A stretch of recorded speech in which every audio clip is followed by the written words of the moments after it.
오후 4시의 지식충전쇼 이야기 더 지금 시작합니다.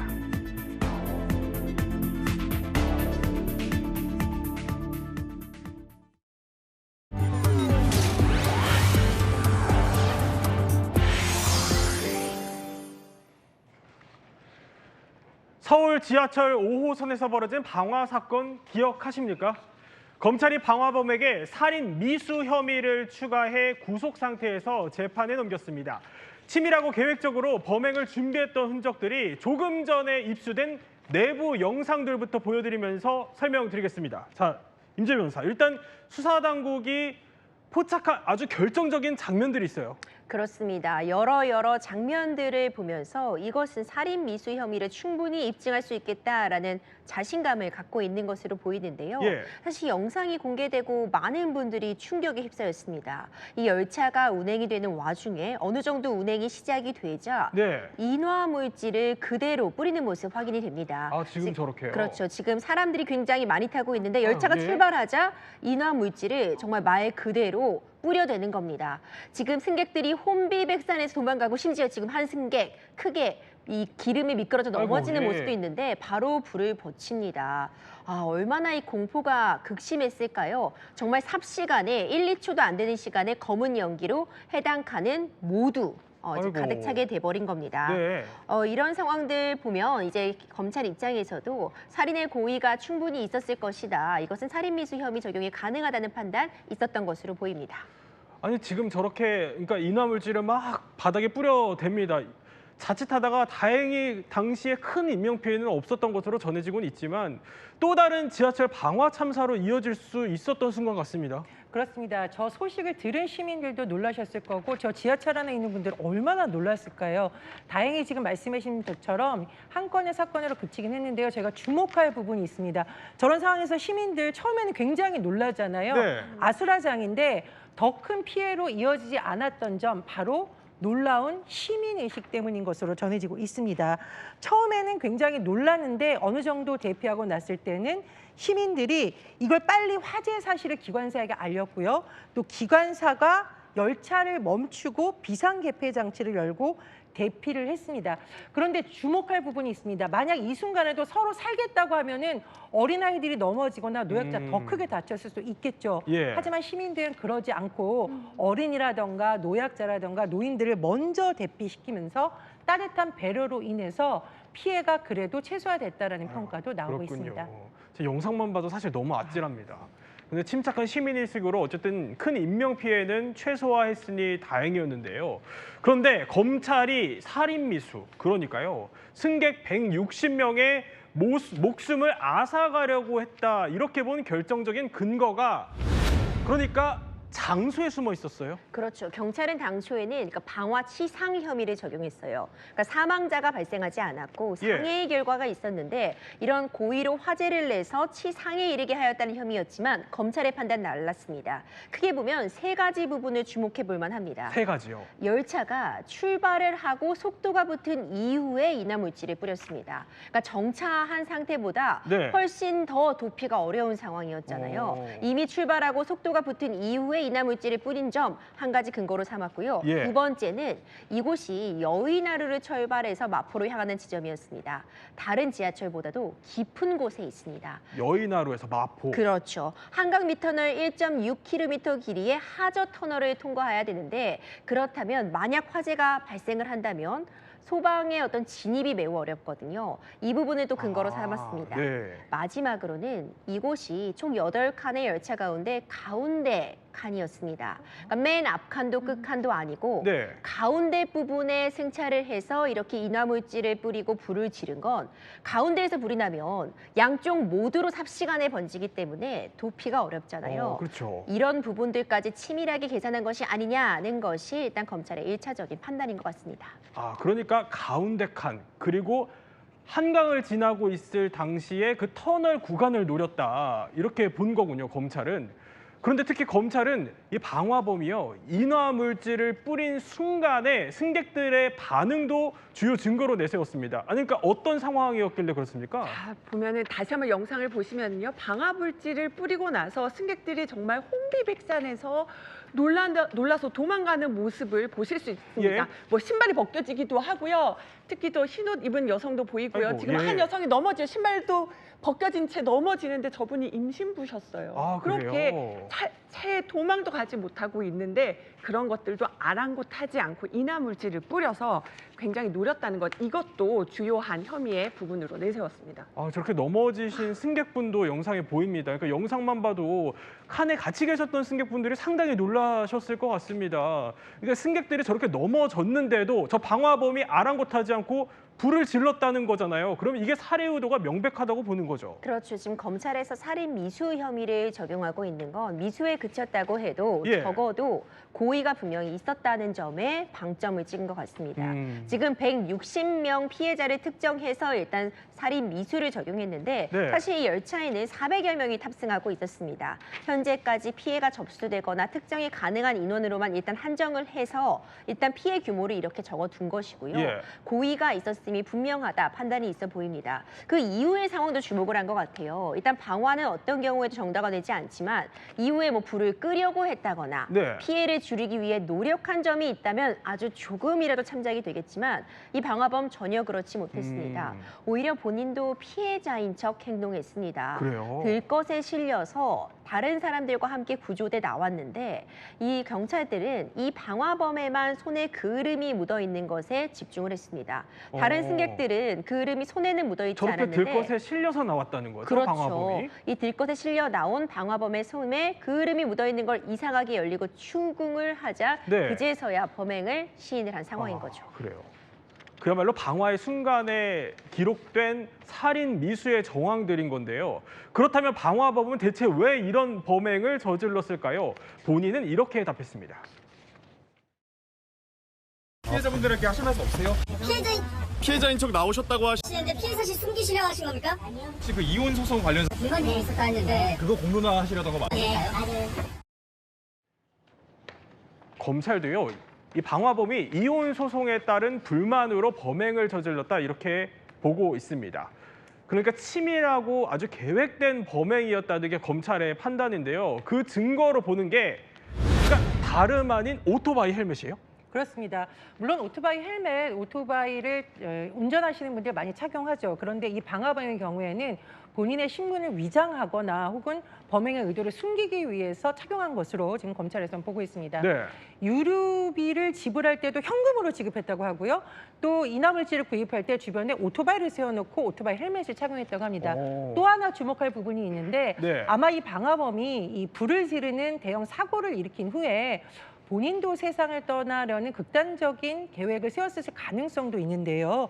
그 이유는 정기 예탁금이나 보험을 미리 다 해지하고요. 네. 이런 부분을 친지들에게 송금했었다고 합니다. 이런 점을 볼 때 아마 범행을 치밀하게 계획하고 본인의 신변 정리도 한 것이 아니냐 이렇게 의심이 됩니다. 아, 그러니까 주유소 업주가 혹시 의심할 수 있으니까 이 연료를 구입하는 과정에서 오토바이 헬멧을 썼다. 오토바이 마치 이용자인 것처럼 가장을 했다. 이렇게 수사 결과 드러난 건데 또 한 가지 드러난 사실이 있습니다. 물론요, 어느 역이든 간에 방화는 절대 일어나서는 안 되겠지만요. 유동인구가 많기로 꼽히는 강남역도 노렸어요? 맞습니다. 그러니까 범행을 치밀하게 준비했다는 하나의 또 다른 증거가 될 텐데요. 범행을 저지르기 전날 1호선, 2호선, 4호선을 타고 범행 장소를, 그것도 그 인화 물질을 휴대한 채로 계속 물색을 했다는 겁니다. 네. 그래서 이 여의도 말고도 첫 번째로 타겟으로 또 노렸던 곳이 유동인구가 많죠. 강남역, 아, 여기예요? 삼성역, 영등포역 네. 이렇게 해서 11곳의 역들을 다 누비면서 11곳이요? 범행 장소를 물색을 했다는 겁니다. 뭐 어느 장소에서 벌어졌던 정말 큰일이고 아찔한 순간이었습니다. 아, 저렇게 CCTV를 통해서 다 포착이 된 건데 근데 저때 휘발유를 휴대한 상태로 1, 2, 4, 5선을 번갈아 가면서 다녔다는 거예요. 생각만 해도 너무 아찔합니다. 아, 그렇습니다. 영등포역, 강남역, 삼성역 출퇴근 시간에도 유동인구가 많지만 출퇴근 시간이 아닌 시간에도 이 부근에 뭐 쇼핑몰을 가신다거나 예. 환승을 하거나 시장을 가거나 여의도를 가는 승객들이 많이 오가는 곳입니다. 만약 이런 곳에서 방화 사고가 일어났다면 더 큰 참사가 일어날 수도 있겠죠. 네. 그런데 우리가 주목할 부분 제가 앞에서도 짚어봤는데요. 시민의식 매우 중요합니다. 또 이런 사고가 일어나지 않도록 관계 당국이 안전장치라든가 만에 하나 사고가 일어났을 때 예. 어떻게 대피해야 되는지 교육하고 또 그런 시설을 마련해 놓는 것도 매우 필요하다고 보입니다. 임주혜 변호사, 이렇게 뭐 검찰 수사를 통해서 그러니까 정황이 드러났지만 또 혐의가 입증되는 거는 별개의 또 문제입니다. 재판에서 그러면 이 살인미수 혐의가 인정될 걸로 보십니까? 저는 살인미수 혐의가 충분히 인정 가능하다고 보고 있습니다. 그럴 수밖에 없는 게요. 네. 지금 영상 공개가 됐잖아요. 말 그대로 삽시간에 불길이 번졌습니다. 이 사건이 일어난 날이 토요일이었어요. 토요일이요? 주말이기 때문에 예. 비교적 사람이 적었습니다. 지금 일순간에 승객들이 빠져나오는 그 모습을 보면 빠져나오는 것 자체가 정말 아수라장입니다. 그렇죠. 만약 이보다 더 붐비는 시간대에 예. 평일 출퇴근 시간이라고 한다면 일단 대피 자체도 쉽지 않았을 수 있습니다. 이번 사건은 정말 천만다행으로 시민들의 정말 뛰어난 시민의식이 돋보이고 차례차례 대피가 이루어졌기 때문에 여러 가지 천운들이 겹쳐서 인명피해를 최소화할 수 있었지만 네. 이렇게 밀폐된 장소, 움직이고 있는 지하철에 불을 낸다는 것 자체가요. 많은 사람들의 목숨을 앗아가겠다는 의도가 다분히 깔려 있다고 보여지거든요. 네. 그렇기 때문에 지금 CCTV 영상이라는 결정적인 증거가 있고 사전에 인화 물질을 구입한 정황, 그리고 이제 불을 붙일 수 있는 물건을 휴대하고 있었고 범행 장소를 물색하고 있었던 점, 이런 부분들은 충분히 살인의 고의를 입증할 수 있는 증거 자료가 되지 않을까 저는 생각합니다. 예. 자칫 최악의 참사를 불러올 뻔했던 5호선 지하철 방화. 법원이 그럼 어떤 판단을 할지는 끝까지 지켜보기로 하고요. 다음은 약물 운전 혐의를 받는 예능 대부 이경규 씨 얘기입니다. 그렇다고 어떻게 그 차례가 헷갈릴 수 있느냐? 그 사실 또 차가 똑같아요. 이 안에도 비슷해요. 제가 운전을 잘 안 해요.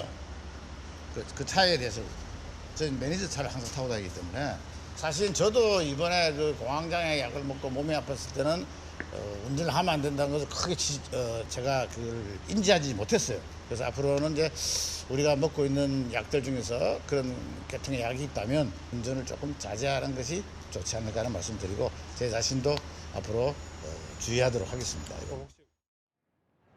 그러니까 공황장애 약을 먹고 운전을 한 거는 부주의였다라고 말씀을 하신 건데 그럼 약물 운전 혐의 자체는 시인을 한 거예요? 그렇죠. 솔직하게 공황장애 약을 먹고 운전을 하면 안 되는지를 몰랐다라고 분명하게 시인을 한 겁니다. 다만 그러면은 다른 뭐 약물 반응 양성이 나왔다고 하니까 뭐 마약인 거 아니냐 의심이 있을 수 있잖아요. 본인이 분명히 마약이나 대마초는 분명히 아니다. 네. 이렇게 밝히면서 다만 공황장애 약은 섭취를 한 것이다라고 시인을 했습니다. 그러니까 정상적으로 처방을 받은 약이라도 이게 정상적인 사실 운전이 어렵다면은 약물 운전으로 볼 수 있다는 겁니다. 이게 많은 분들이 사실 이 점을 모르시고 계실 것도 같아요. 그러면은 앞으로 좀 조심해야 할 다른 약물 같은 건 어떤 게 있을까요? 예, 향정신성 의약품 이거 말 그대로 약물 검사에서 양성 반응 나올 수 있는데요. 이 부분 좀 주의해서 보셔야겠습니다. 이번에 논란이 된 벤조디아제핀 계열인데요. 네. 일단은 이 약물이 공황장애로 인한 발작을 좀 완화시켜주기 때문에 정신의학과에서 많이 사용하는 것으로 알려져 있고요. 예. 나 정신과 안 다니는데 괜찮아라고 안심하시기에는 좀 주의 깊게 보셔야 되겠습니다. 그래요? 구토나 구역질을 완화해주는 성분이기 때문에 내과에서도 많이 쓰인다고 하고 가정의학과에서도 많이 사용한다고 합니다. 또 있습니다. 다이어트 약이라던가 수면제 등에서도 이런 성분이 포함되고 있기 때문에 당연히 네. 주의하셔야 되는데 수면제는 당연히 주의해야 된다라고 우리가 생각할 수 있지만 다이어트 약은 생각을 못할 수가 있잖아요. 예. 반드시 확인해 보셔야겠고요. 최근에 뭐 공부 잘하는 약이다 이렇게 알려진 ADHD 치료제도 역시 향정신성 의약품으로 분류될 수 있습니다. 전문의가 처방해 줬으니까 괜찮겠지라고 생각하지 마시고 운전을 평소에 하시는 분들이라면 반드시 전문가에게 미리 의뢰해 보시는 것을 권해드립니다. 다이어트 약도 정도 주의를 해야 한다니까 정말 잘 알아봐야 할 것 같습니다. 임주혜 변호사, 그러면은 그러니까 고의성은 없고 부주의로 약물 운전을 했다 이런 경우에는 처벌은 어떻게 될까요? 이 처벌 규정에서 중요하게 바라볼 지점은 그러니까 약물을 섭취한 것 그 자체도 문제지만요. 그보다 더 중요한 건 정상적인 운전이 곤란한 상태였는가 그 부분에 대한 판단이 중요합니다. 네. 우리가 일상적으로 만약 정상적인 컨디션에서 운전을 하다가도 중간에 피로가 몰려오게 되면 정상적인 운전이 곤란해지게 되는 거잖아요. 그때그때 상황에 따라 달라질 수 있겠지만 언제 이런 약물에 의한 운전이 적발되는가를 좀 생각해 보면 이번에 이경규 씨 사례 같은 경우에도 지금 실수였고 단순 해프닝이었지만 다른 차량을 바꿔 타고 가면서 경찰이 출동하게 되었고 간이 시약 검사를 했더니 약물 반응이 나왔습니다. 예. 일반적으로 정상적으로 운행을 하고 있는데 갑자기 검사를 한다기보다는 사고가 났다거나 아니면 지금 고개 운전을 했을 때 약물 반응 검사를 하게 된다는 점을 감안해 보자면 일단 중요한 점은요. 내가 정상적으로 지금 운전이 곤란해 보인다라는 몸 상태면 절대 운전을 해서는 안 되는 것이고요. 내가 지금 감기약 같은 걸 복용하고 정상적일 것이라고 판단하고 운전했지만 사고를 냈다. 이런 경우에 일부 반응이 나왔다고 해도 이런 부분들은 잘 소명을 한다면 또 혐의점을 벗을 수 있는 여지는 충분히 있습니다. 그렇군요. 그러니까 운전을 할 때는 다시 한번 스스로를 점검해야 할 것 같습니다. 다음 이야기 살펴보겠습니다. 트럼프가 경로했습니다. 자신만만하게 발표한 휴전 시한이 지나고서도요. 이란과 이스라엘이 공방을 그치지 않자 두 나라를 그야말로 원색 비난한 겁니다. 살얼음판 같은 중동 상황 한번 짚어볼 텐데요. 자, 영상 하나 보여드리겠습니다. 이 장면이요. 트럼프가 조금 전에 나토 정상회의에 참석하러 비행기에 오르기 직전 모습입니다. 그런데요. 이 자리에서 트럼프가 다른 나라들을 향해서 욕설까지 써가면서 그야말로 호통을 쳤습니다. We basically have two countries that have been fighting so long and so hard that they don't know what the they're doing. Do you understand that? 아니, 임주혜 변호사, 의문점이 남아요. 그러니까 이스라엘과 이란이 대체 뭔 일을 벌였길래 이렇게까지 화를 내는 거예요? 트럼프가 SNS에 이제 이 두 나라는 휴전했다 네. 이렇게 선언을 했어요. 그런데 이 휴전 선언이 있은 직후에 그러니까 트럼프가 미국이 나서서 중재를 잘했다 이렇게 어찌 보자면은 자화자찬하고 있는 와중에 다시 또 교전을 벌인 겁니다. 이제 이스라엘 측에서는 이란 측에서 먼저 미사일 2발을 발사했다. 네. 그래서 우리가 대응 공격을 했다. 이렇게 발표가 있자 트럼프가 경로할 수밖에 없던 거죠. 이란 측에서는 이제 발사 사실 자체에 대해서 부인을 했고 이스라엘의 어떤 대응도 제한적으로 이루어진 것으로 지금 확인이 되고 있지만 어쨌든 종전이 됐다, 휴전이 됐다 선언을 했는데 양측이 또다시 싸움의 불씨를 지피니 네. 트럼프 입장에서는 경로할 수밖에 없는 상황이었습니다. 아니, 그러니까 트럼프가 본인 개인의 SNS에 두 나라의 휴전 소식을 마치 내 성과처럼 자랑하듯이 올리고 이렇게 또 SNS에 글을 보여드릴 텐데요. 평화의 시간이라면서 중동 수호자를 자처했습니다. 저렇게요. 뭐 이란은 이제 평화로 나아갈 거다.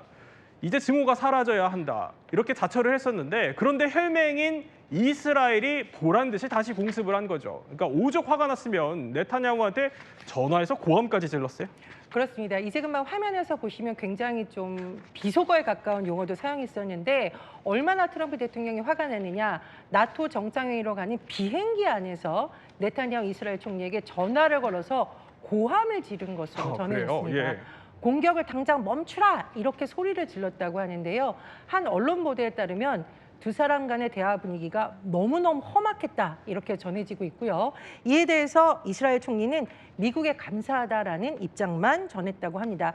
어쨌든 트럼프 대통령으로서는 전 세계에 뭔가 자랑하고 싶은 성과가 훼손된 것에 대해서 굉장히 불쾌하고 기분이 나쁘다라는 것을 공개적으로 표명한 데 이어서 이스라엘까지 압박하고 있는데 그래서일까요? 이스라엘의 공습 계획이 일부 변경됐다는 보도도 나오고 있습니다. 아니, 배신감이 상당한 것 같아요. 그러니까 사실 이런 얘기를 했었잖아요. 트럼프가 내 정보팀은 틀려도 이스라엘 정보는 맞다 이렇게 볼 정도로 네타냐후랑 사이가 굉장히 두터웠었어요. 네, 실제로 네타냐후 총리가 굉장히 트럼프 대통령의 마음에 사로잡는 것을 위해서 노력을 한 것으로 전해져 있죠. 이란의 공습 계획이라던가 이란을 둘러싼 여러 가지 상황을 자세히 전화로 알려주거나 직접 전한 것으로도 전해지고 있습니다. 심지어 어느 정도였냐면요. 네. 미국의 국가정보국이 이란이 핵무기를 개발하지 않고 있습니다라고 보고를 했더니 무슨 말이냐? 내 정보팀이 틀렸다. 오히려 네타냐후 총리가 전해준 정보를 더 신뢰하고 있다라는 분석이 나올 지경이었습니다. 하지만 이번 공습과 그 이후의 상황으로 인해서 두 사람 간의 신뢰가 다소 흔들리는 것이 아니냐라는 분석이 나오고 있는데요. 다만 이스라엘이 최근에 공습 계획을 일부 변경했기 때문에 이를 계기로 관계가 다시 달라질 수 있다는 전망도 나옵니다. 그렇군요. 그야말로 뭐 노벨 평화상을 노리는 트럼프가 성과를 지키려고 상당히 안간힘을 쓰는 것 같습니다. 그런데 트럼프가 펄쩍 뛸 일이 또 생겼다고 해요. 이란의 핵시설 타격 작전에 대해서 미 국방부 쪽에서 초기 평가가 언론 보도로 나왔는데 아니 이게 트럼프랑 좀 말이 다르다고요? 자, 트럼프는 내가 핵 중재자다, 그러니까 전쟁의 중재자다, 전쟁을 끝냈다 이러면서 이란 핵 프로그램, 핵 시설 완전히 제거했다 이렇게 강조했잖아요. 예. 그런데 뭐 CNN, 뉴욕타임즈, 미 국방정보국의 5페이지짜리 초기 평가 기밀 보고서를 입수해서 보도를 했어요. 네. 무슨 내용인지 하나씩 살펴보겠습니다. 완전히 제거했다고 했잖아요. 근데 이 국방정보국의 평가는 다릅니다. 자, 미군 공격으로 이란 핵 개발이 6개월 미만 정도 연기됐다. 지연이 됐을 뿐이지 네. 농축 우라늄도 거의 그대로 있고요. 그다음에 그 원심 분리기 수만 개가 있는 것으로 추정이 되죠. 이 원심 분리기도 대체로 온전해서 그래요? 속도만 늦췄을 뿐이지 완벽하게 이 핵 시설을 제거한 것은 아니다라고 물론 초기 평가입니다. 그렇기 때문에 트럼프와 입장이 네. 다르기 때문에 이것은 또 계속 또 논란이 될 것으로 보입니다. 아니 그러니까 저렇게 벙커버스터로 때려서 지하 시설까지 들어갔는데 우라늄이랑 원심 분리기가 거의 그대로 있다는 거예요. 그대로 있는데 뭐 보면은 여러 가지 정황으로 트럭으로 미리 조금 옮겼을 것이다. 예. 공격한다는 계속 얘기가 나왔기 때문에 뭐 옮겼다 이런 얘기들도 나오고 있잖아요. 그래서 저 벙커버스터 공격에 의해서 완벽하게 파괴된 것은 아니다라는 게 미국 그 정보 당국의 평가인 겁니다. 그러니까 미국이 전쟁에 뛰어들었다 이런 국내외 비판을 감수하면서도 했던 작전인데 이게 이란 핵 개발을 불과 반년 정도 늦출 정도의 성과였다는 겁니다. 트럼프가 발끈할 만하겠죠. 트럼프는 바로 가짜 뉴스라고 반박했습니다. The press is very disrespectful. I saw CNN fake news going, well, maybe it wasn't a perfect hit, it was perfect. Maybe it could have destroyed it more. No, it couldn't have destroyed it. Everyone hit. And it's very disrespectful to those great geniuses and patriots that flew those planes through tremendous danger. 근데 이란이 공습을 당한 직후에 카타르에 있는 미군 기지로 바로 미사일을 쏴서 반격을 했었죠. 뭐 당시 지금 보시는 저 장면인데요. 저렇게 카타르 공군 기지로 향해서 미사일을 쐈는데 이게 바로 요격을 당하면서 약속 대련이라는 평가가 나오긴 했습니다. 그런데요, 저 기지에 예상치 못한 분이 계셨었어요? 그렇습니다. 최태원 SK그룹 회장의 사위. 그러니까 네. 차녀 최민정 씨의 남편 케빈 리우 황 씨가 미국 중부 특수작전 사령부에서 근무하고 있는 것으로 확인이 된 겁니다. 황 씨가 직접 글과 사진을 올리면서 자신이 무사하다는 소식을 전했고요. 최근 대위에서 소령으로 진급한 사실을 알리며 이렇게 동료들과 함께 찍은 사진도 공개했습니다. 그리고 미군에서 받은 공로 훈장과 지금 미사일 공격을 피하는 벙커로 추정되는 장소에서 대기하고 있는 모습을 올리기도 했거든요. 그렇군요. 황 씨는 이제 중국계 미국인으로 스탠퍼드대 경영 석사 과정도 졸업을 했고요. 이후에 지금 예비군으로서 한국과 달리 미군에서는 평소에 생업에 종사를 하다가 정기적으로 훈련을 받고 있는데 소프트웨어 분야 스타트업을 창업에 운영을 하면서 이렇게 군 복무도 하고 있는 모습이 확인이 되고 있습니다. 아니 특수부대에 있는 거는 뭐 익히 알려져 있었던 사실인데 그럼 어떻게 중동까지 간 거예요? 파견이 된 거예요. 그 케빈 황 글을 보니까요. 네. 다른 뭐 인도 태평양이나 다른 지역보단 여기가 좀 한가하지 않을까 했는데 굉장히 일이 많았다 이렇게 전하더라고요.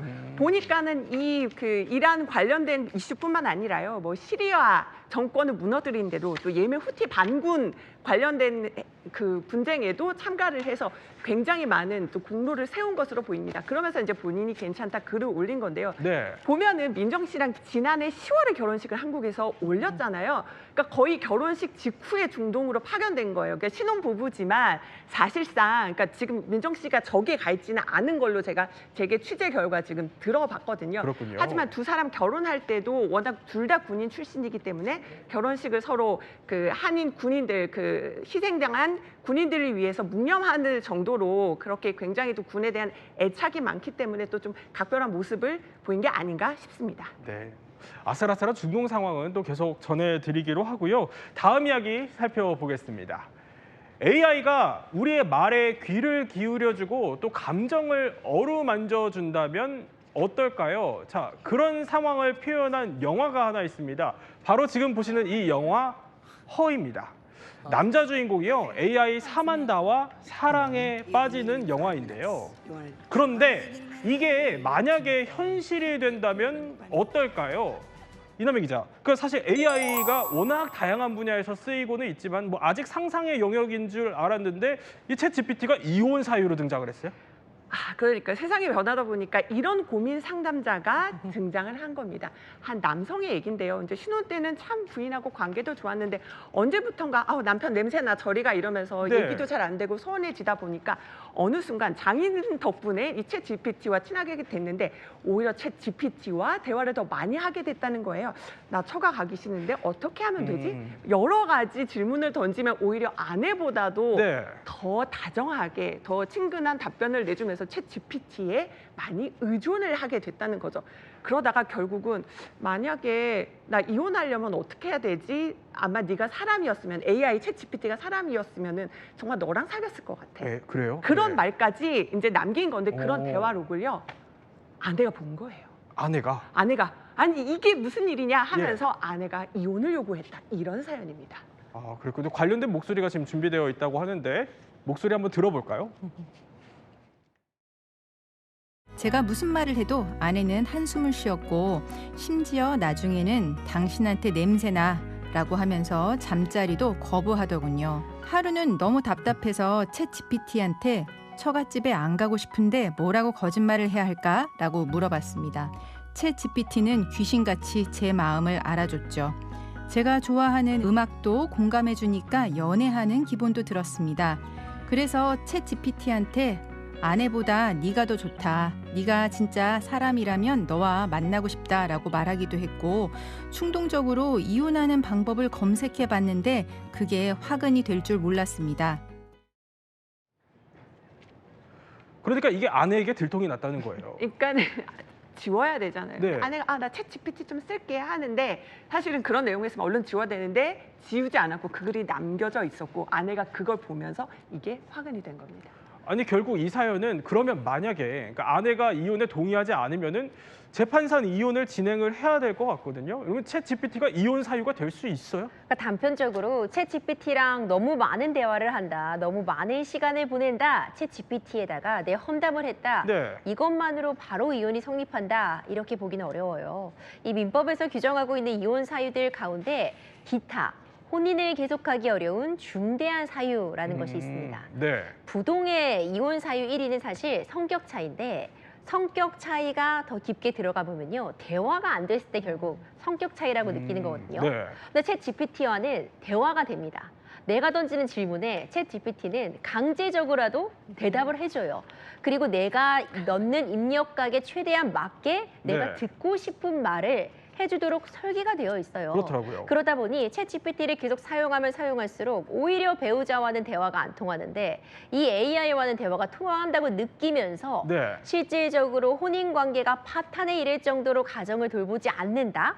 그런 예외적인 상황이 발생한다면 이혼 사유로서 고려해 볼 수 있겠지만 예. 단순히 챗 GPT와 너무 많은 시간을 할애한다. 이것만으로 이혼되기는 어려워 보입니다. 아니 그런데 부부 생활에 좀 지쳐서 챗 GPT로부터 위로를 받았고 보면 사연에도 나오지만 아내보다 네가 더 좋다 이렇게 감정 표현을 했으면은 그러니까 이런 경우에 혹시 정신적 외도는 성립이 될 수 있나요? 아내보다 챗 GPT 너랑 얘기하는 게 좋다. 이걸 아내가 알게 된다면 네. 일단 이혼 사유는 차치하고서라도 너무 슬플 것 같아요. 그렇죠. 이게 지금 살아있는 나와는 대화가 안 되는데 네. 지금 살아있지 않은 이 딱딱한 컴퓨터 안에 가상 존재와는 대화가 된다는 얘기잖아요. 이 자체만으로 어떤 외도를 인정하기는 어려워 보여요. 챗GPT는 사람이 아닙니다. 자연인이 아니기 때문에 이건 마치 우리 집 반려견을 너무 사랑해서 네. 이 반려견이랑 너랑 바람 피고 있는 거 아니냐. 나에게는 왜 애정을 쏟지 않고 반려견만 챙기느냐. 네. 이런 논리 구성과 사실 법적으로는 유사하거든요.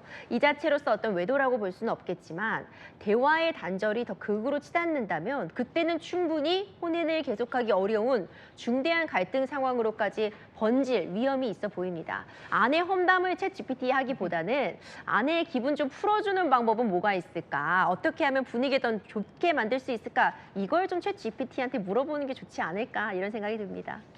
그런데 사실 아내 입장에서 보면은 남편이 이렇게 챗GPT를 통해서 이런 대화를 한 거죠. 물론 사실 상대가 챗GPT긴 하지만 이게 챗GPT가 아니라 사람으로 바꿔보면 상황이 좀 다르긴 하잖아요. 그렇습니다. 남편이 챗GPT와 이른바 대화를 나눌 시간을 봤더니 밤 늦게까지 대화를 하고 있더라.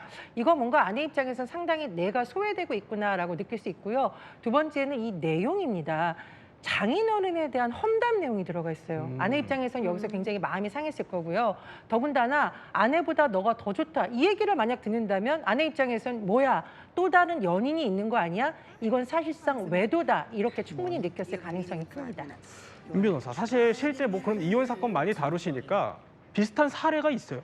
사실 아직 국내에서는요, 챗GPT 때문에 이혼까지 가서 판례까지 나온 사례는 찾아보기 힘듭니다. 하지만 그 전으로 가보면 익명 채팅방 같은 곳에서 채팅을 나누다가 이혼까지 간 사례들은 쉽게 찾아볼 수가 있습니다. 그래요. 그리고 최근에도 이런 가정 문제를 고민하는 그런 허심탄회하게 고민을 털어놓는 사이트에 보면 배우자가 챗GPT랑만 얘기한다. 이런 글이 심심찮게 올라오고 있거든요. 진짜요? 네. 이런 부분들이 심화된다면 충분히 나중에 판례로까지 나올 것 같고요. 미국에선 이런 사례가 더 많이 있다고 합니다. 그래요?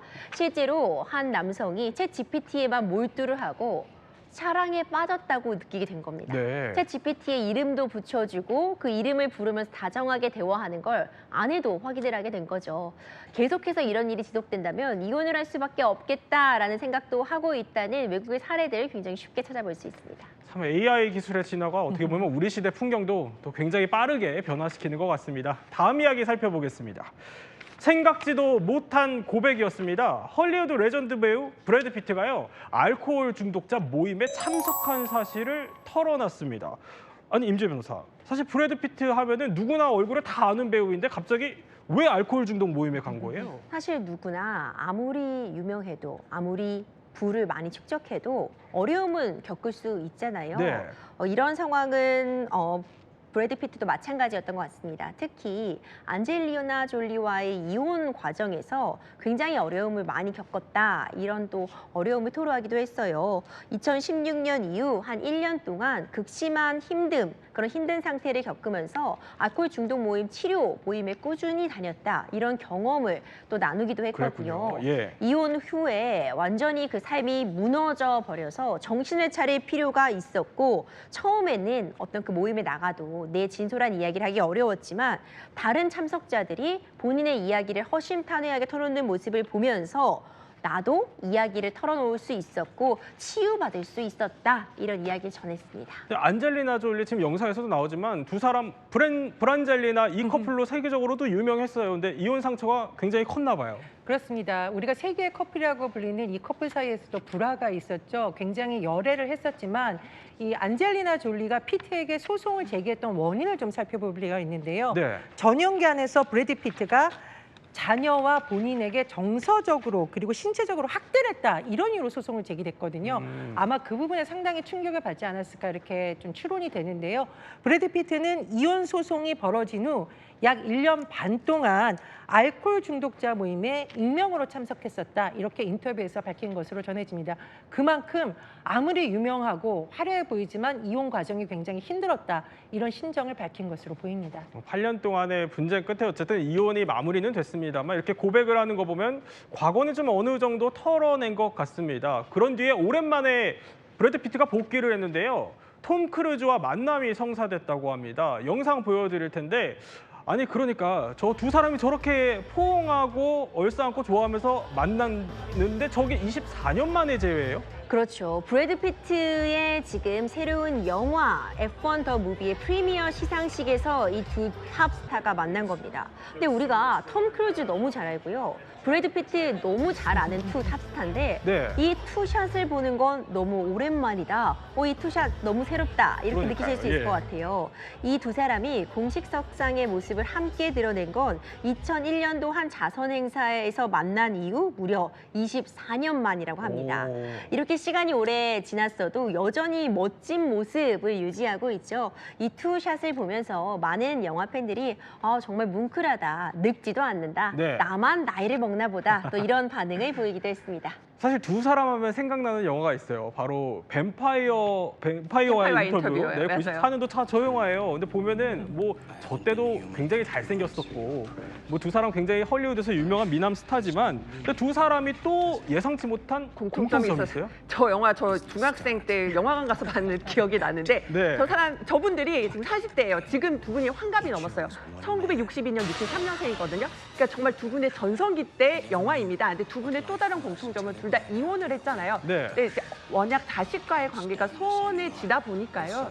이 톰 크루즈와 케이티 홈즈 전 부인 사이에서는 수리 크루즈라고 굉장히 유명한 또 셀럽 어린이가 있었는데 지금 이제 성인으로 성장했어요. 근데 아버지 성 안 쓰겠다 해서 수리 크루즈에서 크루즈란 성을 떼고 엄마 이름을 따왔어요. 그랬군요. 그리고 마찬가지로 브래드 피트의 딸도 아버지 성 따르지 않겠다고 해서 엄마의 성을 따서 이름을 공식적으로 밝히기도 했습니다. 네, 오늘 이야기 또 이렇게 핵심만 살펴봤습니다. 오늘도 잠시만요. 몰랐던 이야기더러 넘어가기 전에 퀴즈가 또 준비되어 있습니다. 바로 이 퀴즈입니다.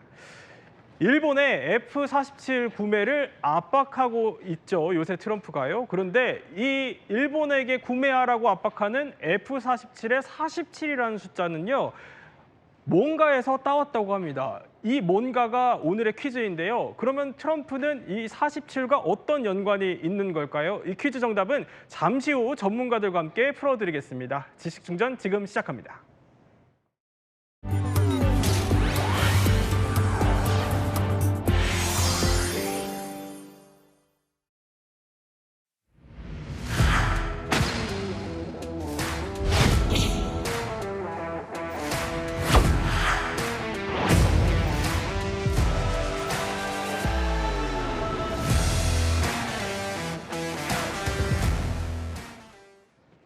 나토 정상회의가 드디어 막이 올랐습니다. 여기에 트럼프가 참석을 해서 눈길을 끌고 있는데 영상 하나 보여드리겠습니다.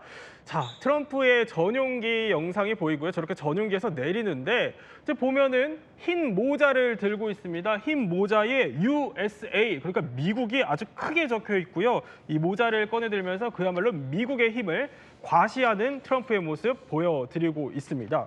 그런데 굉장히 어떻게 보면은 당당한 모습입니다. 근데 오늘따라 이렇게 더 의기양양한 데는 이유가 있어요. 그러니까 나토 회원국들이 트럼프 요구대로 GDP 5%에 해당하는 국방비를 더 맞춰라. 여기에 대해서 합의를 했어요. 예, 그렇습니다. 일단 러터 사무총장이 이 주도를 해서 그동안은 트럼프 대통령이 주장해왔던 GDP의 5%를 합의를 이끌어냈다라는 것을 트럼프한테 이제 알리면서 네. 이제 당신이 원하는 대로 됐다, 당신의 승리가 될 것이다라고 얘기를 했다라는 거죠. 기존에 나토도 국방비 GDP에 대한 국방비 합의가 있었습니다. 한 2% 정도였었는데 그걸 맞추지 못한 상태였었음에도 불구하고 트럼프가 요구하는 대로 나토가 국방비 GDP의 5% 국방비 합의를 했습니다. 세부 내역을 보면 네. 우리가 이제 직접 국방비와 간접 국방비로 나뉘어졌다라는 점이 좀 특이한 점인데요. 예. 직접 국방비 같은 경우 GDP의 3.5% 수준, 간접은 1.5%인데 이게 어떤 내용인가 하고 살펴봤더니 직접 국방비 같은 경우는 무기하고 병력, 그러니까 우리가 알고 있는 그런 직접적인 부분들이고요. 간접 국방비라고 한다면 인프라라든지 사이버 이런 부분들에 있어서 어찌됐든 총합 5%에 맞춰졌다라고 말씀드릴 수가 있겠습니다. 그런데 트럼프가 문자를 공개했어요. SNS에. 자, 문자 하나 보여드릴 텐데 자, 보면은 저렇게 나토 사무총장이 본인한테 이런 메시지를 보냈다는 겁니다. 쉽지 않았지만 우리는 모두가 5%에 서명하게끔 했다. 그러니까 이 나의 의기양양한 나의 업적을 한번 봐라. 이렇게 사람들에게 자랑을 하고 있는 겁니다. 사무총장이 저런 메시지를 보냈다고요. 그 결과에 말맞다나 독일이랑 영국도 뭐 GDP 5%까지 맞추겠다 약속을 했는데 아니 스페인은 발을 빼고 있어요. 이게 원래 이제 스페인은 처음부터 발을 좀 뺐었습니다. 나토 국가 중에서 가장 적은 국방비를 지출하고 있는 국가인데요. 지금 이제 전체적으로 봤을 때 2024년 기준으로 1.24% 정도 국방비를 지출하고 있습니다. 그래서 네. 전체적으로 나토 합의에 있어서 5%에 서명은 했지만 우리는 그것을 지킬 의향이 없다라고 밝혔고요. 이런 부분에 대해서 트럼프 대통령이 스페인의 문제다라고 언급할 정도로 스페인에서는 합의는 했지만 지키진 않겠다. 네. 이런 뉘앙스를 좀 남기고 있습니다. 그러니까 스페인이 또 그러면 뭐 말을 들을지 안 들을지는 더 지켜봐야겠지만요. 예. 문성문 센터장. 네. 트럼프가 그러면 왜 이렇게 남의 나라, 다른 나라들의 국방비 증액을 요구하고 있는 거예요? 예, 사실 다른 나라 국방비의 증액을 요구하면 안 되죠. 내정 그렇죠. 간섭이니까요. 네. 그런데 다만 이 나토는요, 미국과 함께하는 동맹국입니다. 그러니까 유럽의 나라들이 미국에 기대서 자기들은 국방비 지출 안 하고 공짜로 살고 있다. 우리가 손해보고 있다라고 하는 게 트럼프의 생각입니다. 미국에 너무 의존한다. 예, 그러니까 나토의 국방비를 올리면 미국으로서는 부담을 줄일 수 있기 때문에 네. 그런 차원에서 좀 나토에게 요구를 하고 있고 2014년에 2%까지 올리기로 했지만 일부 국가는 달성했지만 일부는 또 도달하지 못했어요. 그래서 이번에 말씀하신 대로 트럼프 대통령이 5%를 얘기를 했고 네. 직접 국방비, 간접 국방비에서 이렇게 지금 올리기로 했는데 앞으로 10년 동안 아마 이렇게 하기로 방향을 결정한 것 같습니다. 그런데 5% 너무 이제 많이 들어서 머릿속에 각인이 됐는데 트럼프는 그러면은 왜 김 교수님 5%에 이렇게 집착을 하는 거예요? 그러니까 이게 GDP 대비 5%, 국방비 5%라 그러면 사실 굉장히 큰 액수가 될 겁니다. 모든 나라에게. 그래서 제가 미국은 얼마를 쓰고 있나 봤더니 GDP 한 3.5% 수준이에요. 미국이요? 네, 그러니까 굉장히 많은 거를 그 나토 동맹국들에게 요구를 하고 있는 거죠. 네. 근데 어떻게 보면은 이것은 지금 트럼프가 정치적 압박용 메시지로 그 5%라는 그 숫자를 던졌다라고 볼 수가 있겠습니다. 쭉 지금까지 트럼프 대통령이 해왔던 이야기는 네. 지금까지 나토에 미국이 굉장히 많은 군사적, 그다음에 물적 지원을 해왔지만 그거를 너무 당연시하지 말아라. 또 너희의 안보를, 유럽 국가들의 안보를 미국에게만 기대하는 것은 더 이상 기대할 수 없다라고 네. 하는 그런 메시지를 던지고 있었으니까 이제 이 상황이 바뀌었다라고 하는 것에 대해서 또 유럽 국가들도 너희들의 안보에 대해서 책임을 져야 된다라는 그런 압박을 가한 것이라고 볼 수 있습니다. 하지만 앞에서 우리가 잠깐 살펴봤듯이 네. 스페인 총리가 벌써 지금 이거는 너무 많다. 네. 우리는 1.몇% 수준이니까 이거 지금 따라잡기 힘들다라는 식으로 약간 반대를 하고 있고 또 다른 어떤 유럽의 나토 이제 조그만 나라들, 예를 들어서 벨기에나 뭐 슬로바키아 이런 나라들도 굉장히 우려를 지금 표시를 하고 있고 좀 유연했으면 좋겠다라는 그런 이야기를 하고 있거든요. 그래서 이거는 이제 앞으로 현실화될지 실행이 될지는 이제 우리도 한번 지켜봐야 되겠습니다. 다만 이 나토 이번에 방위비 증가를 통해서 미국이 하려는 목적은 우리가 좀 봐야 될 것 같아요. 하나는 러시아 견제의 강화. 그리고 두 번째로는 미국이 유럽 국가들에게 나토를 많이 맡겨놓고 그다음에 동아시아 지역에서 중국에 전념하기 위한 네. 하나의 방법이 아닌가. 또 하나 아마 여기에 연계된 것은 무기를 또 늘린 국방비로 무기를 구입해라 이런 압박이 아닐까 싶습니다. 네, 그 트럼프의 속내를 이제 하나하나 저희가 뜯어볼 텐데 그 전에 그런데 이게 GDP 5%를 나토 동맹국들한테 요구하는 게 이게 남의 나라 얘기가 아니라고 합니다. 그러니까 우리에게도 GDP 대비 5%로 국방비를 올려라 이렇게 청구서가 오고 있다는 겁니다. 일단 영상부터 보고 이야기 나눠보겠습니다. And with NATO stepping up, we now have a new standard for allied defense spending that all of our allies around the world, including in Asia, should move to. 아니, 차영주 수장. 일단 미국 국방부가 우리를 콕 집어서 겨냥한 건 맞아요. 꼭 우리를 콕 집었다라기보다는 뭐 아시아다라고 애둘렀습니다만 그래도 이제 우리를 콕 집었다라고 봐야 되겠죠. 예. 나토가 일단 GDP 5%에 합의했다라는 것에 대해서 상당히 이제 미국은 의미를 두고 있는 거죠. 기준점이 생겼다라는 거죠. 나토도 하니까 당신들도 해라. 특히 이제 아시아 지역에 대해서는 중국 군사력에 대한 부분들, 특히 이제 북한 핵미사일에 대한 개발 얘기를 했다라고 보면 이 부분에 있어서는 우리를 콕 찍었다라고 볼 수 있겠죠. 따라서 그 이후에 국방비 지출을 확대해야 되고 한국을 포함한 아시아 동맹국들도 GDP의 5%를 해야 된다라는 측면. 여기서 보면 워딩이 중국만 얘기했다라면 뭐 일본, 대만도 포함이 되겠습니다만 북핵 문제를 거론했다라는 측면에 있어서는 우리를 콕 집어서 주도적으로 좀 해줬으면 좋겠다라는 속내가 드러났다라고 봐야 되겠죠. 아니 뭐 트럼프 스타일대로 일괄적으로 5%를 지르긴 했지만 이게 나라마다 또 GDP가 또 다 다르고 예산 상황이 다르기 때문에 그럼 우리한테 GDP 대비 5%면은 정확한 액수가 어떻게 됩니까?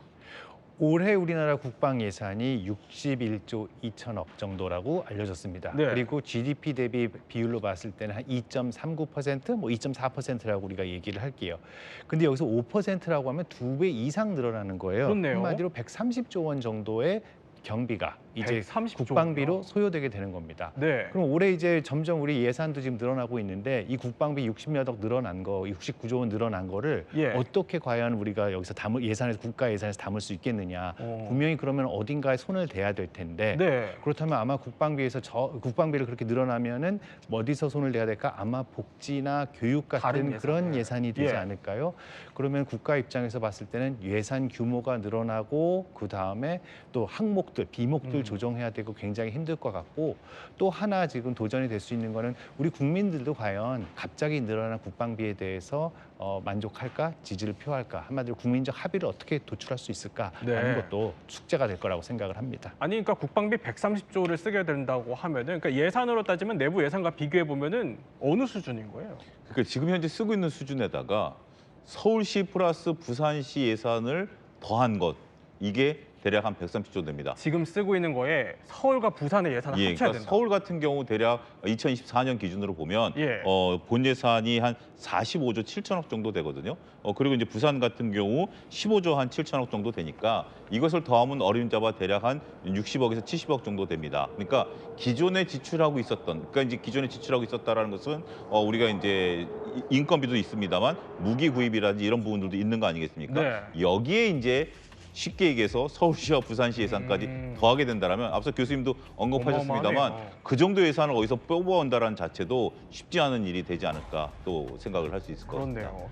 트럼프가 그런데 아시아 이렇게 동맹국들의 국방비 증액 필요성은 뭐 계속 강조를 해왔지만 이렇게 구체적인 또 수치를 언급하기 시작한 거는 이번이 처음이라고 합니다. 그러면 그 트럼프의 속내가 뭘지 하나씩 저희가 뜯어보겠습니다. 그래야지 좀 잘 대응을 할 테니까요. 그럼 첫 번째, 그러니까 방위비 협상을 위한 압박 카드라는 겁니다. 트럼프는 사실 재집권하기 전부터 우리나라를 향해서 계속 뭐 방위비 올려라 이렇게 압박을 해왔습니다. 일단 발언부터 듣고 이야기 나눠보겠습니다.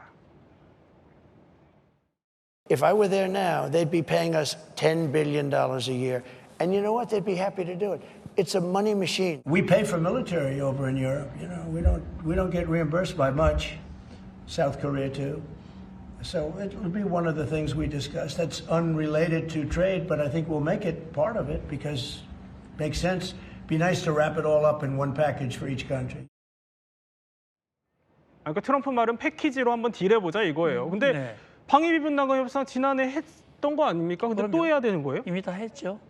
그래서 우리는 트럼프 대통령이 후보 시절에 지금 들으신 바와 같은 이런 언급을 했기 때문에 이건 너무 황당한 거거든요. 예. 맞지가 않고요. 그렇기 때문에 이제 트럼프 정부 들어오기 전에 바이든 정부와 12차 방위비 분담금 협정 SMA라고 하는 것을 이미 타결을 했어요. 네. 그렇기 때문에 우리 정부는 기본적으로 재협상을 할 이유가 없다라는 생각을 가지고 있어요. 네. 그리고 아직까지는 지금 트럼프 대통령이 뭐 패키지 딜이라고 하는 걸 얘기를 했습니다만 아직까지 우리 정부는 이 방위비와 관세를 뭐 패키지로 묶겠다라는 입장을 가지고 있지도 않고요. 또 지금까지 트럼프 대통령 취임하고 지금까지 미국 정부가 공식적으로 우리에게 방위비 분담금 협정을 새로 하자라고 요구를 한 것도 아직은 없습니다.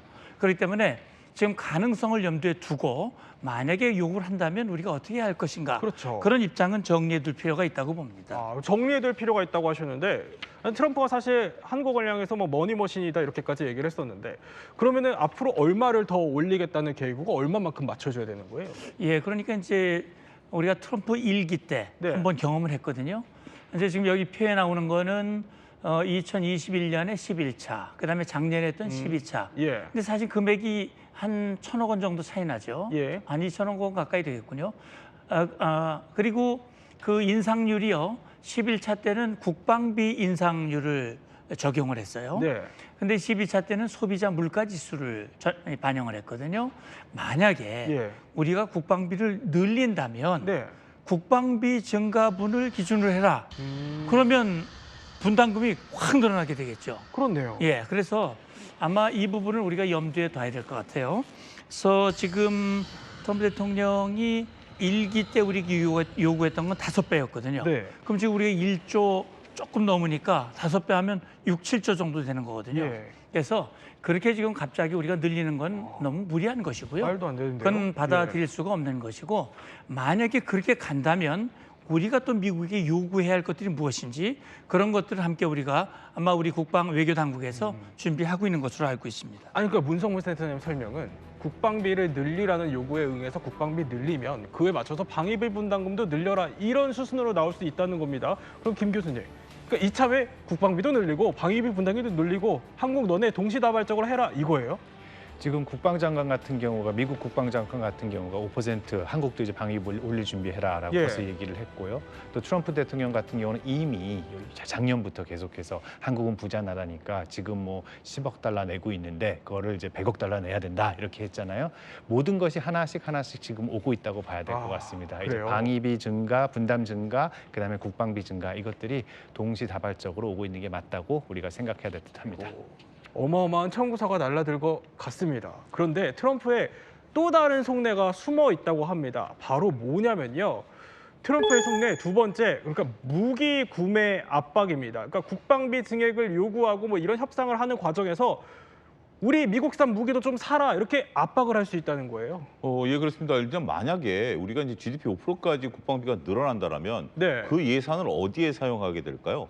근데 그거 하나의 일환으로서 현재 지금 트럼프 대통령이 일본 총리에게 네. 미국산 비행기에 대한 구매 의사를 한번 타진을 한 그 사례가 있습니다. 직전에 이제 그래요? 그랬는데요. 최첨단 이제 비행기라고 알려지고 있는 F-22와 아직 개발 단계에 있는 F-47을 구매해 갈 생각이 있느냐라고 네. 이제 물어본 거예요. 근데 F-22 같은 경우 과거 일본이 미국에서 이것을 사려고 했었습니다. 근데 미국 정부가 이걸 막았거든요. 첨단이기 때문에 우리가 이제 이 부분을 막았었던 건데 의외 이제 반대로 트럼프 대통령이 된 다음에 일본 니네가 이거 방위 분담 겸해서 사갈 의향 없어? 이렇게 물어봤다라는 것이 일본 입장에 좀 당혹스럽다라고 할 수 있겠는데 그렇겠네요. 어찌 됐든 뭐 우리가 늘어나는다라고 가정을 한다라면 더군다나 이제 우리 같은 경우는 무기를 개발할 수 있는 능력이 있긴 하겠습니다만 미국 입장에서는 무기까지 파는 여러 가지 옵션으로서 적용하려고 하는 것들도 엿보이고 있다고 봐야 되겠죠. 아니 그러니까 일단 뭐 일본을 향해서 이시바 총리한테 구입 의사를 한번 물어본 것 같아요, 트럼프가. 그러면은 이 F-22, F-47이 어떤 전투기예요? F-22 랩터라고 얘기를 하죠. 예. F-22는 지금 전 세계에서 개발된 전투기 중에 가장 우수한 전투기입니다. 그렇군요. 이보다 강한 전투기는 없습니다. 네. 그리고 지금 미국이 일본에도 안 팔았거든요. 그건 그만큼 아주 강력한 전투기라고 볼 수 있는데요. 가격이 3억 6천만 달러, 그러니까 우리 그렇습니다. 돈으로 한 대에 4,900억 원이에요. 그러니까 저거는요, 우리가 지금 구입한 F-35에 거의 3배 가까이 돼요. 3배나 가격이. 비싸요? 그럼요. 그러니까 저건 팔지도 않고요. 미국은 네. 자기들이 가장 강력한 힘을 갖기 위해서 저걸 다른 나라 안 주는 거죠. 미국만 가지고 네. 있고요. 그런데 이제 F-22도 이제 개발한 지가 꽤 됐기 때문에 실전 배치한 것이 새로운 전투기를 개발하는 게 F-47이에요. 그러니까 덩치도 더 크고 네. 속도도 굉장히 빠르고 그다음에 장거리를 비행할 수 있고 그다음에 스텔스의 성능도 훨씬 느린 그럼 가격도 훨씬 높아지겠죠. 네. 얼마인지는 모릅니다. 근데 그걸 판다? 글쎄요. 그걸 팔게 될지는 잘 모르겠습니다만 예. 어쨌든 트럼프적인 이 거래관이라면 뭐 그걸 팔아서 미국이 이익이 되게 할 가능성도 전 배제할 수 없다라는 생각도 해봅니다. 그러니까 F-22는 뭐 아까 근데 설명해 주셨지만 F-47도 그렇고 미국이 안 판다고 그랬잖아요. 네. 근데 이거를 일본한테 구입 의사를 물어본 거는 무슨 속내예요? 예, 그러니까 그거는 아마 지금 사실은요 미국과 일본이 전투기를 공동 개발을 하고 있거든요. 예. 이미 하고 있는데 이걸 다시 언급을 한 것은 글쎄요, 뭐 트럼프 대통령의 말 한마디 한마디를 우리가 액면 그대로 네. 사실로 받아들이기는 좀 어려워요. 그러니까 일반 떠보면서 이 F-47이 만들어지면 이건 뭐 정말 미국에 엄청난 이익이 되는 것이다. 이건 자기 업적이라고 하는 것을 뭔가 좀 과시하려고 하는 그런 의지가 담겨져 있지 않을까라는 추정도 가능해요. 그런데 우리 이제 퀴즈 정답이 곧 공개가 될 텐데 F-47 얘기를 하고 있습니다. 근데 이 47이 왜 47인 거예요, 그러면? 47은 지금 트럼프 대통령이 몇 대 대통령이죠, 미국에? 47대. 47대 대통령입니다. 그러니까 47 들어간 게 예. 이게 자기 그 대통령 47대 대통령이라고 하는 그 숫자하고 일치되기 때문에 네. 트럼프가 매우 좋아했다고 합니다. 그러면 퀴즈 정답이 이쯤에서 나온 것 같습니다. 퀴즈 다시 한번 볼까요? 그러니까 일본의 F-47 구매를 압박하고 있는 트럼프가 숫자 47이요. 알고 보니 제임슨번에서 따왔다. 이게 오늘의 정답이었습니다. 그런데 아니 미국이 이렇게 본인들이 자랑하고 본인들이 과시하고 있는 이 무기들, 근데 이게 본인들만 갖고 있으면 좋은 건데 이걸 일본한테 팔려는 이유는 뭐예요? 일본에게 팔려고 하는 그 의도가 분명히 있습니다. 뭐냐면 지금 미국이 가장 우려하고 있는 나라는 역시 중국이잖아요. 그리고 중국은 지금 대만과 함께 그다음에 또 일본에 대해서는 이제 그 동중국해에서 굉장히 이제 분쟁 가능성이 높아지고 있기 때문에 그러면 미국이 어떻게 해야 될까요? 일본의 힘을 또 의존할 필요가 있으니까 바로 일본의 방위력이 강해질 필요가 있기 때문입니다. 특히 무엇보다도 공중 전력을 보강할 필요가 있고 그렇다면 일본이 비록 지금 F-35가 많이 있지만 F-22로도 전력 증강을 하고 또 혹시나 최첨단 F-47까지 사용할 수 있다면은 중국에 지금 증가하고 있는 공군력 특히 뭐 스텔스 능력이 증가하고 있다고 하는데 거기에 충분히 맞대응하고 또 아니면 압도할 수 있는 그런 능력을 갖추게 될 거라고 보는 것 같습니다. 그러니까 뭐 미국 입장에서는 돈도 벌고 또 중국 견제도 하고 그야말로 일석이조 전략 같은데 그럼 문성무 센터장님. 네. 우리한테도 만약에 뭐 방위비 인상, 국방비 증액하는데 조금 우리가 이거 낮춰줄 테니까 우리 무기 좀 더 사라 이렇게 요구를 할 것 같은 무기가 있으세요? 예, 근데 지금 사실 우리도 세계 손꼽히는 방산 국가거든요. 웬만한 무기들은 다 만든단 말이죠. 그러나 우리에게 취약한 부분들이 좀 있어요. 그래요? 예를 들어서 조기경보 통제기라든지 그 외에도 뭐 해상 초계기라든지 우리 능력으로 만들지 못하고 미국으로부터 도입하는 그런 그 장비들이 있습니다. 그리고 이제 과거에도 우리가 글로벌 호크라 그래가지고 고고도 무인 정찰기 우리가 사고 싶어서 미국이 안 팔았어요. 그러나 일정 시간이 지난 후에 미국이 새로운 걸 개발하면 우리에게 또 팝니다. 그러니까 지금 제가 볼 때는 우리가 만약 국방비를 늘리게 된다면 사실 세계 최대 방산 무기 수출 국가가 미국이거든요. 그렇기 때문에 아마 우리에게도 고가의 무기를 판매. 근데 그게 이제 대개 고가의 무기는 이 전투기라든지 수송기라든지 이런 공중 전력, 그다음에 바다의 수 전력인데 사실은 저희는요 핵 추진 잠수함 사가라고 그러면 좋을 것 같아요. 근데 아마 그건 안 팔 것 같아요. 아니 우리 입장에서야 그런 무기들이 좋지만 지금 뒤에 나오는 게 F-35거든요. 이 F-35 추가적으로 더 사라 이렇게 압박하면 그거 혹시 받아줘야 됩니까? 예, 지금 우리가 40대를 도입을 했거든요. 그 플러스 20대가 또 들어오게 돼 있습니다. 60대란 말이죠. 근데 60대면 일본이 가지고 있는 숫자보다 훨씬 적습니다. 그렇기 때문에 아마 추가 도입을 요구를 한다면 사실 저희는요 F-35의 추가 도입보다는 지금 우리가 개발하고 있는 KF-21 보라매 지금 4.5세대, 5세대 사이인데 이거를 좀 더 업그레이드해서 이걸 스텔스 기능을 만들어가지고 우리 국산화시키면 좋은데 아마 그건 미국이 우리에게 추가 구매를 요구를 한다면 아마 협상을 해서 서로에게 윈윈할 수 있는 그런 방안들을 마련해야 될 겁니다. 그런데 트럼프의 또 다른 속내가 있다고 합니다. 준비가 되어 있습니다. 어떤 속내냐면요. 그러니까 관세 카드입니다. 트럼프가 사실 앞서서 상호 관세를 통째로 유예를 했습니다. 아직 이제 한 2주 정도 남았다고 하는데 트럼프가 4월부터 상호 관세를 부과하기 시작했는데 이때 한국을 콕 집어서 얘기를 했었어요. 일단 영상 보고 이야기 나눠보겠습니다. And South Korea's average tariff is 4 times higher. Think of that, 4 times higher. And I call them tailored deals, not off the rack. These are tailored, highly tailored deals. Right now, Japan is flying here to make a deal.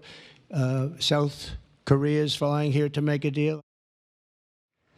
그러니까 이게 유예 기간이 좀 있으면 끝나는데 뭐 국방비 증액, 뭐 방위비 협상 이거 제대로 안 되기 시작하면은 관세 폭탄을 한국을 향해서 던질 수도 있다 이런 분석들이 나오는 거예요. 예, 가능성은 충분히 있습니다. 뭐 지금 그러니까 우리가 이 이 시간 첫 이제 앞부분에 트럼프 대통령이 패키지라는 단어를 쓰지 않았습니까? 네. 그러니까 이제 국방비라든지 관세 이런 부분에 대해서는 패키지들이 일어날 가능성이 있다라고 좀 봐야 되겠죠.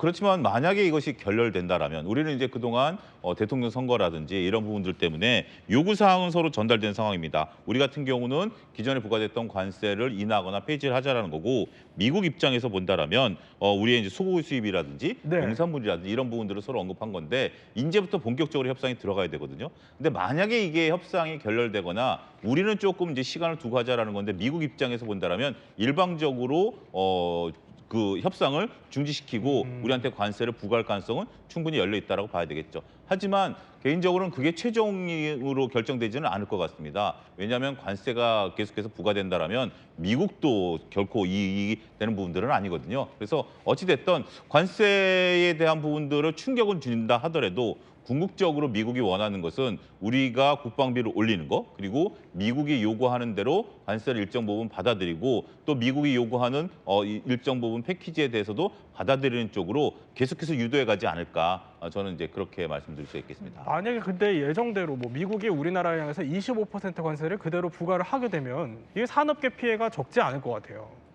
지금 이제 벌써 7월 이제 초가 다가오고 있잖아요. 예. 그 소위 말해서 그 이제 관세에 대한 어떤 딜 이제 그 때가 오고 있고, 그리고 지금 여기에 더해서 지금 방위비 증액에 대한 요구, 그다음에 국방비 증액에 대한 요구 이런 것들이 오니까 우리나라 경제와 그다음에 산업계가 충분히 긴장할 일들이 많다고 생각을 합니다. 무엇보다도 지금 25% 관세가 계속대로 그대로 있게 된다면은 예. 우리나라 경제, 특히 수출에 엄청난 큰 충격이 될 거고요. 그리고 또 우리가 지금 한참 지금 방산 사업이 굉장히 지금 활발하게 이루어지고 있는데 또 미국과 경쟁해야 되고 또 관세와 경쟁해야 된다면 그게 또 굉장히 어려운 일이 닥치게 될 것입니다.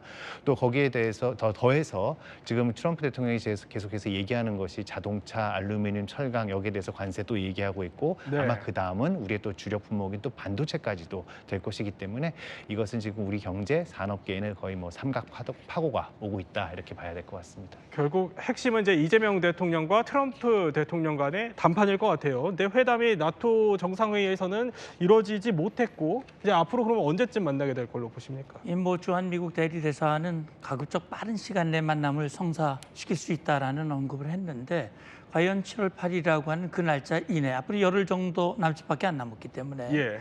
물리적으로 미국 방문이 과연 가능할지 현재로서는 의문점입니다만 어쨌든 뭐 하려면 할 수도 있는 것이죠. 만약에 직접 만날 수가 없다면 또 전화 통화를 통해서 소통도 가능하거든요. 예. 우리는 가능한 모든 방법으로 트럼프 대통령과 우리 대통령이 소통할 수 있는 기회를 만들었으면 좋겠습니다. 네, 세 분과 함께 트럼프의 청구서에 대해서 몰랐던 이야기 살펴봤습니다. 저희는 60초 후에 뵙겠습니다.